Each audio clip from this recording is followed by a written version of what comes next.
Before we get started today, I want to quickly and kindly ask you to subscribe to this channel if you haven't done so already. Thank you. Now let's get started. So you think your tax dollars are just paving roads, funding schools, and ensuring our national security. Well, think again. America has a dirty little secret. Hundreds of thousands of abandoned oil wells leaking methane, poisoning water, and all the while we're footing the bill to clean this mess.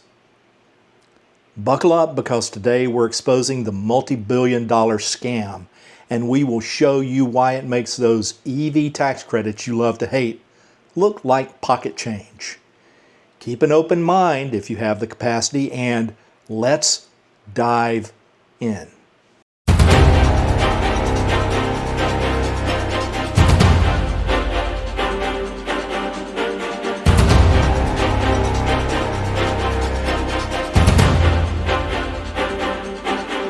Hello and welcome to Jim's EV Adventures and a special EV News Roundup and Fractured Climate crossover.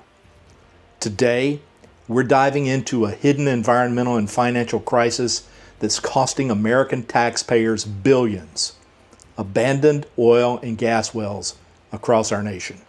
These forgotten relics from decades of drilling pose serious risks like methane leaks and groundwater contamination, and cleaning them up falls squarely on the public dime, our money.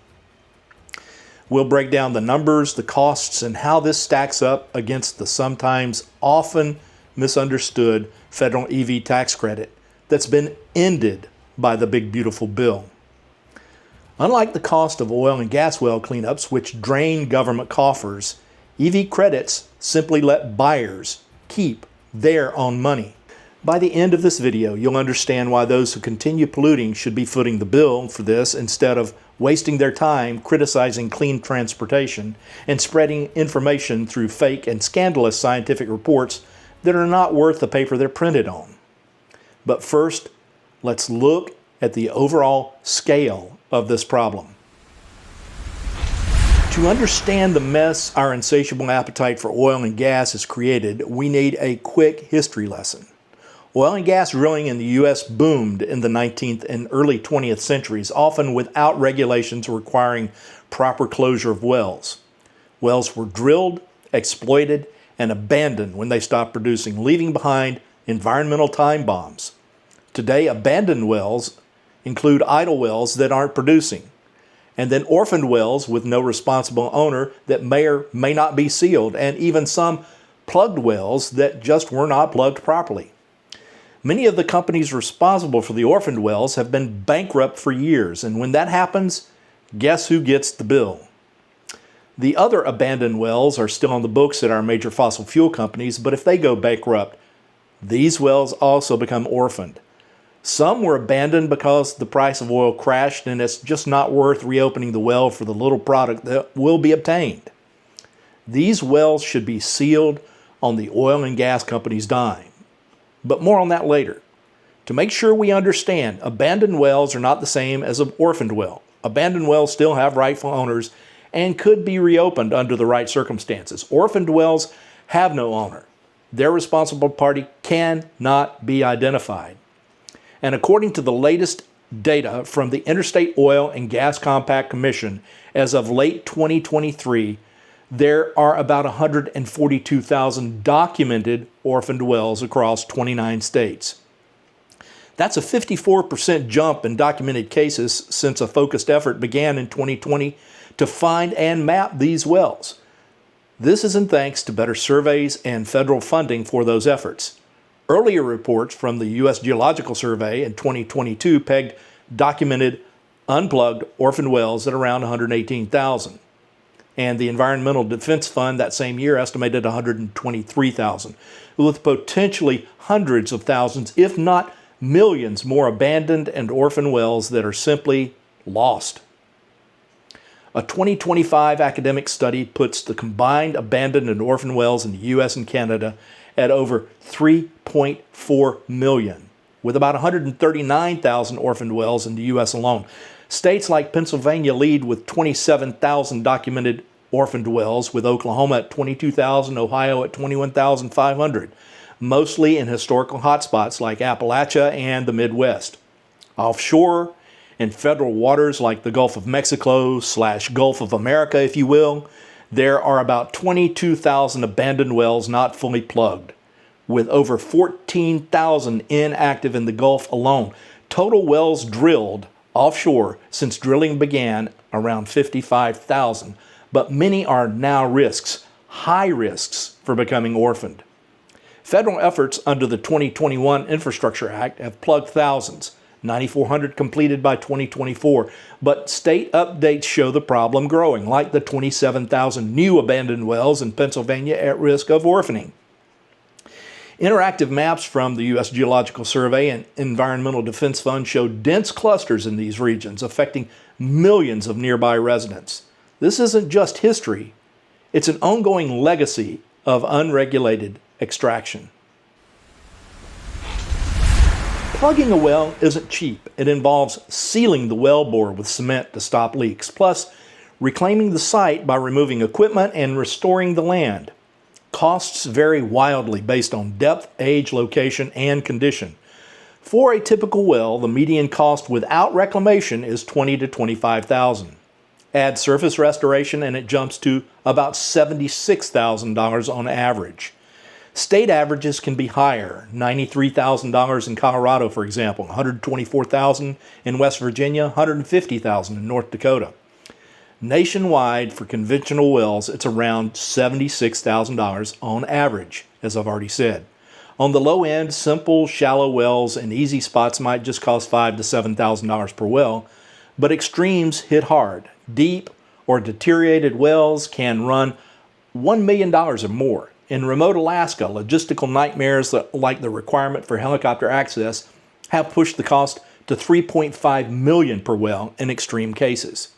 These figures come from government reports and studies, not Jim, and factoring in everything from labor to environmental compliance is costly. Remember, these are per well costs, and with potentially millions of wells out there, they add up fast.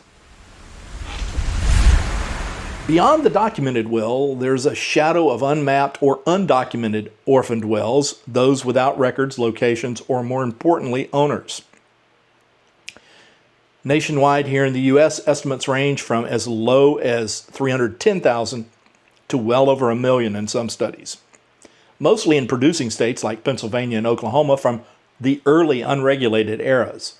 Surveys are underway to find these hidden disasters. For the 21 other non-producing states like Connecticut, Hawaii, and Oregon, estimates are negligible or zero as they had little drilling history. No specific breakdowns exist for them, implying they're really not a big factor. Offshore, again, that adds more. 22,000 not fully plugged with 14,000 inactive in the Gulf, 3,000 overdue for decommissioning, and about 127 of these sites offshore that are truly orphaned, meaning the company that created the mess is long gone from the oil industry. These hidden wells amplify risks, and discovering them could inflate totals further because finding offshore wells involves a higher technological cost. Finding things that are hidden underwater takes highly specialized equipment. Now, scaling up, the grand total for plugging all abandoned wells, possibly up to 3.8 million onshore and 22,000 offshore, is staggering. Onshore alone, upwards of $300 billion on the low end of the scale. Offshore, about $30 billion, with $7.6 billion just for the shallow Gulf wells.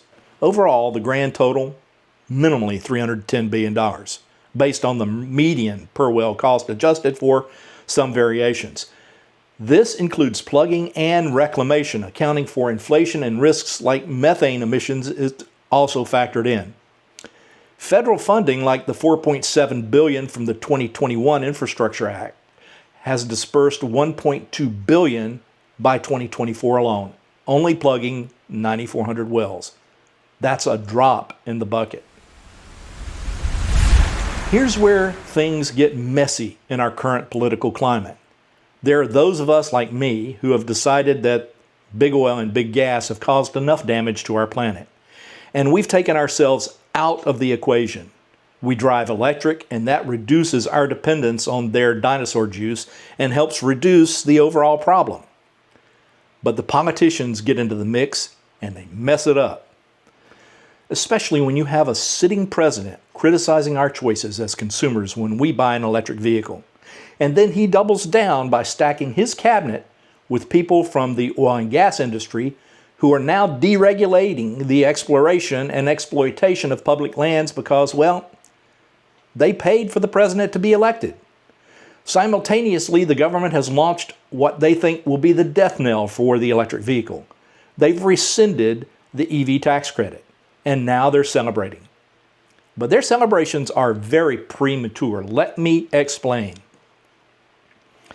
One of the core beliefs of the Republican Party is that the taxpayer is a better steward of their money than is the government. Trump even says this in his speeches, and he boasts of cutting the tax rate for everyone. On this issue, I agree with him. The government, and especially the federal government, does not have a great record at spending our money properly or fairly. And I think everyone watching this video can agree on that. But when something like the EV tax credit comes along, a system that allows the taxpayer to keep more of their own money, suddenly it becomes an issue. And why is it an issue? Because the Republican taskmasters in the big oil and big gas lobby told them to make it a political issue. There is not one single sober-minded Republican that can legitimately defend this position. All they can do is regurgitate the old, tired, pitiful arguments about electric vehicles, that they are dangerous, they're too heavy for the roads, that they catch fire too easy, that they use more resources than gas cars, and the cobalt, and the lithium, and the list goes on and on and on. And quite frankly, I have rebutted every single one of these arguments with facts, and I'm now over listening to their stupidity in this matter. I'm done. So, if you're watching this video and you have the urge to make another comment along those lines, don't bother unless you've watched all of my videos. You're wasting your time because I am no longer going to argue with idiots in this matter. It's like playing chess with a pigeon. They knock over all the pieces on the board, crap all over the place, and struttle around like they've won the game. Nope, I ain't gonna do it. I don't have time to play those games anymore. To those of you who support this channel and watch often, if you see those kind of comments on this video, take care of the light work for me, would you? The fact of the matter is, the federal EV tax credit under the Inflation Reduction Act offered up to $7,500 for new clean vehicles and $4,000 for used ones. But the ignorancy and the jealousy of the oil lobby killed it. With the EV tax credit, the taxpayer got to keep their money. And measured against the scale of what it will cost to clean up after the criminals in the oil and gas cartels, it's a drop in the bucket, a mere $40 billion to date. But it didn't come out of the coffers. No, instead, this was $40 billion that the taxpayer was able to keep and spend in the economy. This was a great example of what Reagan called trickle-down economics. Let the taxpayer keep their money and stimulate the economy. This is a core tenet of the Republican Party. I simply don't understand why they are against one of their core tenets. Now, we who are smart and caring and frugal must send that $7,500 to the federal government so they can disperse it to clean up the mess of their taskmasters. The mess their taskmasters have created for all of us to pay. And if you think I'm off on this assessment, then I'm going to use something we've heard very recently in the news. Prove me wrong. Go ahead and try. But wait, there's even more. The U.S. government is incentivizing big oil, big gas, and energy companies to capture and store carbon dioxide, a key strategy to combat climate change, which begs the question, if climate change isn't real, then why is the government spending money to capture carbon? This is especially true since the science report from the DOE says CO2 isn't a real problem. You can't have your cake and eat it too. Well, The answer to that question is simple. The only reason we are paying for carbon capture and storage is to line the pockets of those who paid to get the current administration elected. Look at where that money's going. Through tax credits, grants, and funding programs, the feds are essentially paying firms to pull CO2 from industrial sources or even the air and lock it away underground. But let's focus on the costs. How much has been spent on this nonsense as of September 2025? First, Section 45Q tax credits. They have been revamped by the 2022 Inflation Reduction Act. This pays companies per ton of CO2 captured and stored. $85 per ton for point source capture with storage, $60 per ton for utilization, and a whopping $180 per ton for direct air capture with storage. It's not direct cash, but tax breaks, estimated to cost the government $43 billion in foregone revenue from now until 2030. To date, pre-IRA claims were minimal, under $1 billion, but post-IRA projects are ramping up with billions more expected soon. See? Tax credits for big corporations, good. Tax credits for you and me, bad.